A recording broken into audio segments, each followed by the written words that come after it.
Welcome back to Circle of Vitality.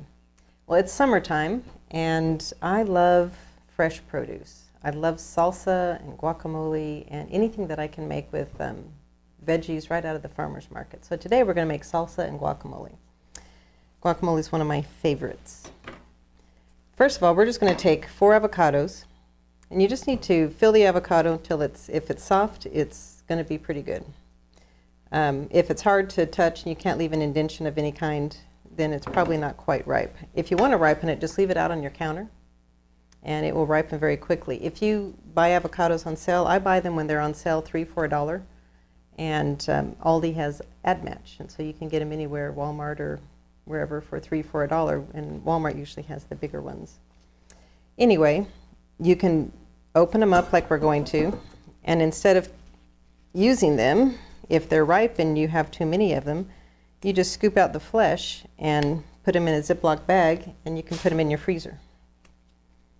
And they come out looking just like you put them in, and let them thaw, and then you can make guacamole or soups or pudding with it. So I just do this, and I take my thumb and I just push it off, and I have a trash can right here that I'm pushing it off into. It's best if you pull the little ends out before you open them, before you cut it. Because if you don't, a lot of times when you scoop out the flesh, it will fall into your bowl. And these, you can see these avocados are perfectly ripe and beautiful.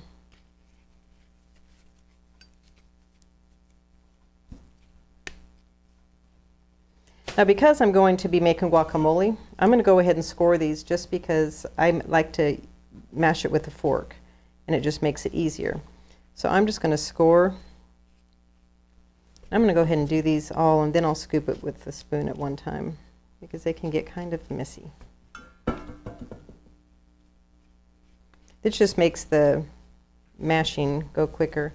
Some people like to put it in their food processor. I don't like it quite that smooth. I kind of like the chunks in it.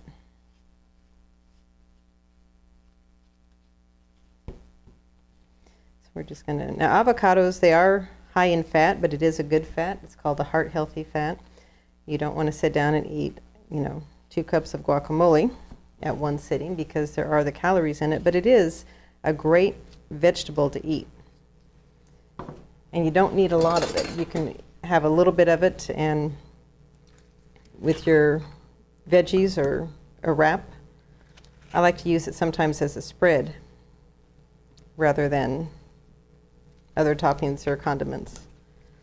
I don't use mayonnaise and that type of stuff unless it's a plant-based version without the oils. So we're just going to scoop this in. You can see it's already cut into or diced. It's going to make it easier to mush up.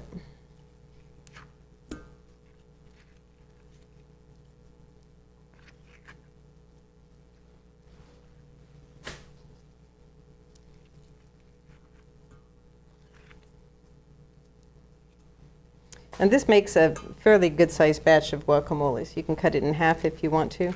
Guacamole will turn brown, and you'll want to keep the pit if you'd like, and you can put the pit in it once it's made, and that will help it from turning brown as quickly.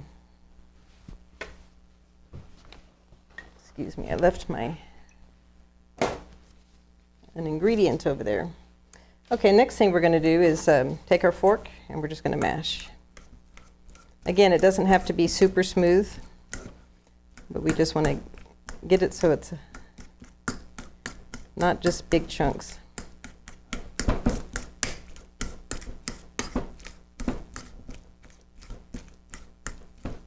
I like to mash the avocado before I put the other ingredients in it, before I put the tomatoes and cilantro in it. It just makes it easier to mash them, and then the tomatoes don't get all liquefied because I like to keep them fairly chunky. Again, it's up to your preference, whatever you'd like to do, whatever works for you. And I don't know, there's something about this guacamole. A lot of people who don't like guacamole tend to like my guacamole. So I hope you find the same experience with this recipe. Okay, so that's about right. And it calls for lime juice, or you can use lemon juice. I'm going to use 2 tablespoons to start with. And I will mix that in for right now because it will keep it from turning brown too quickly.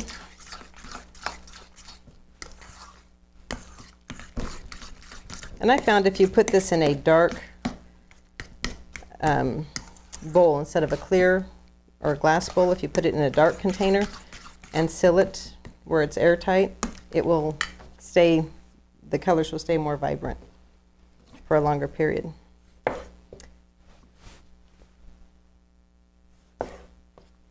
Again, knives, sharp knives are crucial if you're going to be in the kitchen. You should be able to cut tomatoes like this with ease, like you were slicing butter.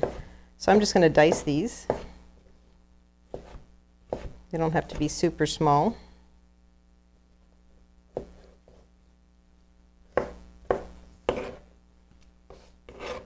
Just throw it all in there.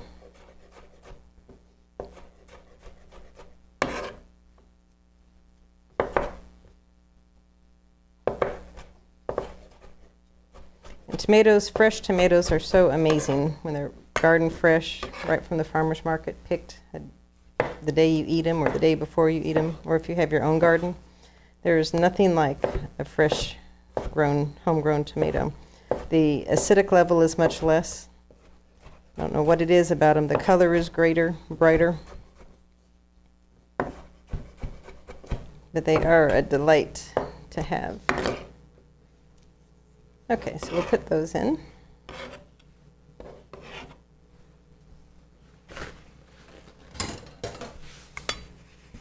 We'll clean this up. And next, a jalapeno. If you don't mind spice, you can put as much jalapeno in as you would like. I like to pull the seeds out. So I use gloved hands. I wear contacts, so anytime I use peppers, I use gloves. I made the mistake of not using gloves one time and then touching my contacts, and that was not a happy day. Again, I always try a little bit of a pepper before I put the whole thing in, so I know if it's spicy or not. And I like to get it from the middle. For some reason, when I've tried to taste it off the ends, it's not always as hot. The middle seems to be the hottest.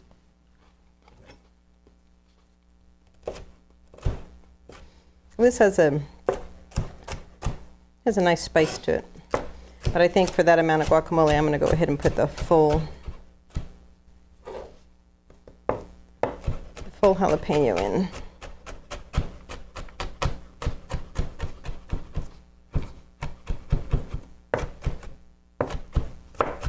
And I just cut them in thin strips, and then I dice it, so they're small pieces. Cilantro is one of those veggies or herbs you either love or you hate. This is a salad spinner. And you can put lettuce or herbs. I really like putting my herbs in it. When I do put my herbs in it, they come out very dry.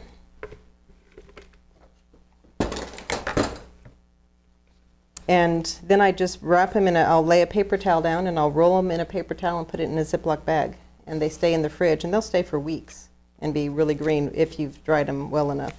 And that paper towel just kind of keeps them moist. So what I'm going to do is I'm going to pull them off the stems. I'm not real particular if some stems get in. When we make salsa next, you'll see that you can get some stems in there and it be more forgiving. A lot of people use the stems. There's nothing wrong with it. But the cilantro stems tend to have a fibrous, almost like little hairs. And so they get kind of stringy like this. And I just don't care for that in my food.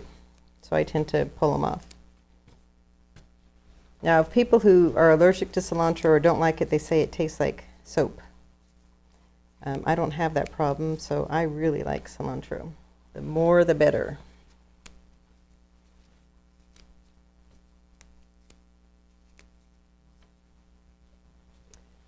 So you can just add as much as you'd like. Recipe calls for a half a bunch, and This is about a half a bunch.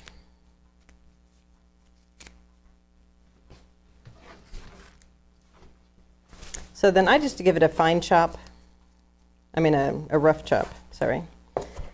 I just kind of go over it a little bit this way. And then I'll turn it and chop it again.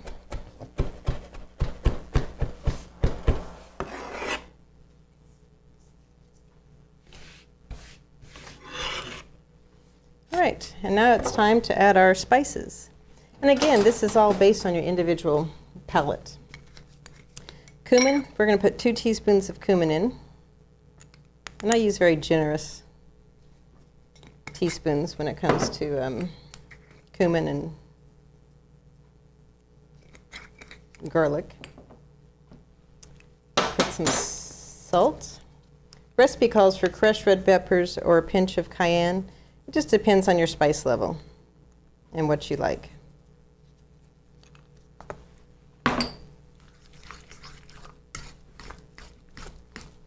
I'm going to mix this all up. I'm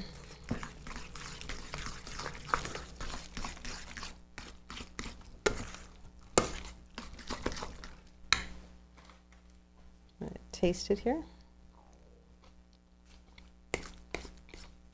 Wow, that is pretty amazing. A lot of times I will put just a dollop of this on my salad and mix it in, and that's my dressing. I won't use regular dressing, I'll just use this. But we're going to move on to salsa.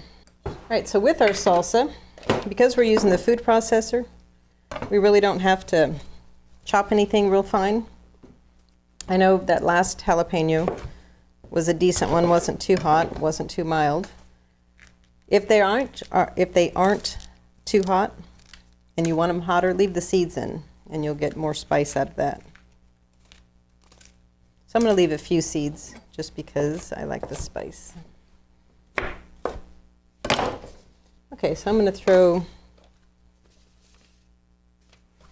that in, and we're going to do 3 cups of tomatoes, which I just kind of estimate. I usually use 5 or 6 tomatoes. And I just will quarter them, because this is going to be, it's not going to be a chunky salsa. Sometimes I'll just cut all the veggies and put it in a bowl and mix them up with all the spices, and that's my salsa. But I really like this smoother one.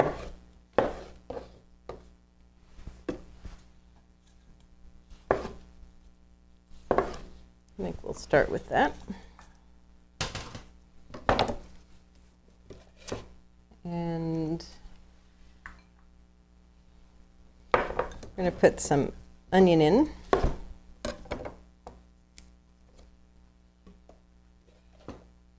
Let's see, it calls for half a cup of onion. We'll do about that much. And then half a bunch of cilantro. So here's the rest of our cilantro. The last bunch. And again, I won't be as picky with this. I'll go ahead and put some stems in because it's going to grind up really well, unlike the guacamole, which is made by hand.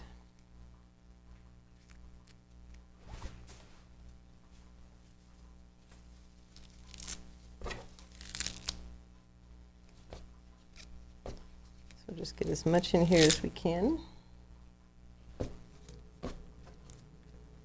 And we're using the same spices for this dish as we did with the guacamole.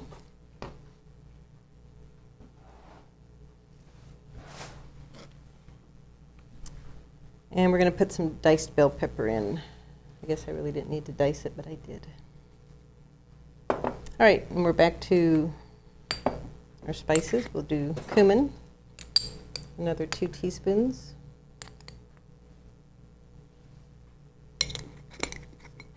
You can use fresh garlic in this if you like. The fresh garlic is nice. The next day with raw salsa, it tends to be kind of potent, so I tend to use the garlic powder.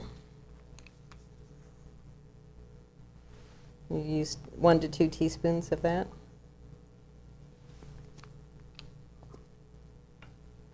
And then I'm going to go ahead and put some pepper flakes in this one. These are just red pepper flakes. That's probably about a half a teaspoon. And about 3 tablespoons of lime juice. See if I got everything. Jalapeno, garlic, cumin. Yep. And we're just going to turn this on.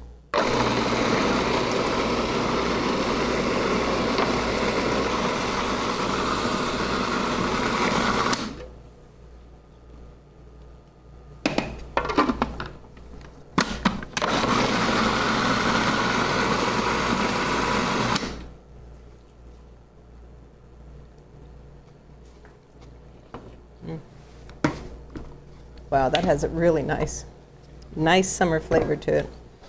You know, if you're, you'll see that this is kind of a loose salsa. If you want it to be a little bit tighter, you can take the seeds out of the tomatoes. You can take the seeds and the pulp out, and it makes it a little bit tighter.